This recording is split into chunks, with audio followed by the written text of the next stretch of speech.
ছাত্রদের উপর হামলা করছে তাদের যাতে একটা সুষ্ঠু বিচার হয়। এই ধুলাবালি থেকে আমাদেরকে মুক্তি দেন। যে অবৈধ স্থাপনাগুলো উচ্ছেদ করা জরুরি।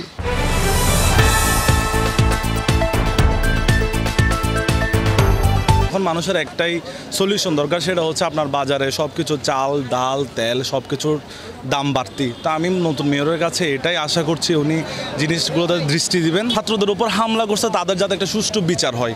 বিচারটা কিন্তু আসলে সুষ্ঠুভাবে এখনো হয়নি। আমাদেরও সচেতন হতে হবে, আমাদেরও রাস্তাঘাট সব কিছু পরিষ্কার রাখতে হবে। আমি বলবো যে জায়গায় ট্রাফিক যদি দুটা দরকার হয় দুটা দেওয়ার চেষ্টা করেন। তা তবু যানজটের যদি সবাই লাইনটা মেনটেন করে, এই যে ধরেন একটা গাড়ির উপর আরেকটা গাড়ি ঢুকাই দিচ্ছে, যখন এটা ছাত্ররা মেনটেন করছে ওইখান থেকে আমাদের কিছু শেখা দরকার। ওষুধ আছে, রাস্তাঘাট নদী নালা এই ডোবা ওগুলো শেষায়িত করা, জলাবদ্ধতা নিষ্কাশন করা, রাস্তাঘাট ভালো করে করা, ওইগুলো আমার উদ্দেশ্য। কারণ মশার উদ্যোগ আছে, হ্যাঁ, ওগুলো নিষ্কাশন করা, ডোবা নদী এগুলো পরিষ্কার করা, জলাবদ্ধতা নিষ্কাশন করা। নিত্য প্রয়োজনীয় জিনিসের দাম বাড়তেছে, ওগুলো যদি মানে নিয়ম মতো করে ওদের জনসাধারণের ভালো হবে। রাস্তাঘাট এসব কাজের জন্য এই রাস্তা উন্নয়নের কাজ বাজ করতে হবে আর কি। জলাবদ্ধতার কাজ তো অনেক জায়গা চলতে আছে আর কি, চলে। সে যদি পুরো গুরুত্ব দেয় তাহলে ভালো হবে আর কি। গত মেয়রগুলো যে চাওয়া পূরণ করতে পারে নাই, সেই চাওয়াগুলো আসলে ওনার কাছে নতুনভাবে চাই না।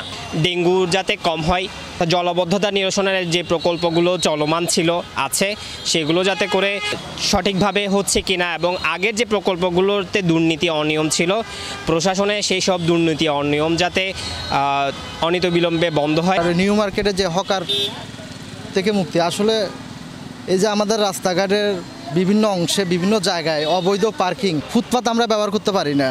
ফুটপাতের মানুষকে রাস্তায় আসতে হয়, ওই জায়গায় একটা কভার ভ্যান দাঁড়িয়ে থাকে, তা আরও রাস্তার মাঝখানে আসতে হয়। প্রাকৃতিক মিলনমালা হচ্ছে চট্টগ্রাম শহর, কিন্তু বিগত সময় যেটা দেখছি ধুলাবালি ছাড়া চট্টগ্রাম শহর আর কিছু নাই। তো আমার বিশেষ অনুরোধ হবে যে এই ধুলাবালি থেকে আমাদেরকে মুক্তি দেন। আমাদের এই শিক্ষা প্রতিষ্ঠানের যে দুর্নীতি এবং যে ব্যবসা, শিক্ষা নিয়ে যে বাণিজ্য, এই বিষয়টা দিয়ে উনি ফোকাস দিবে বলে আমরা আশা রাখি। এই ফুটপাত এবং দখলদারিত্ব যাতে নিরসন করা যায় সে বিষয়ে আমরা নগরপিতাকে আমরা আহ্বান করব। ময়লা নিষ্কাশনের যে ব্যবস্থা, এই ব্যবস্থাটা একেবারেই দুর্বল। যে কোনো বাজেট যাতে জনগণের দোরগোড়ায় পর্যন্ত পৌঁছায় এবং কার্যকরী বাজেট হয় সে আহ্বান আমরা রাখবো। সামগ্রিকভাবে যেহেতু বাংলাদেশটা দুর্নীতিগ্রস্ত, সেখানে চট্টগ্রাম তার বাইরে না। দুর্নীতিকে সম্পূর্ণরূপে জিরো টলারেন্স দেখিয়ে দুর্নীতিমুক্ত একটি চট্টগ্রাম সিটি কর্পোরেশন গড়ার জন্য আমাদেরকে সুযোগ করে দিবেন। যে অবৈধ স্থাপনাগুলো উচ্ছেদ করা জরুরি। রেলওয়ের আশেপাশে স্টেশনের এবং ফুটপাতে হাঁটাচলা করা যায় না, সেগুলি উচ্ছেদ করে রাস্তাঘাট প্রশস্ত করা দরকার। আর অন্যদিকে দ্রব্যমূল্য তো বাড়তেই আছে, সেগুলির দিকে একটু নজর রাখা দরকার আমার মনে হয়।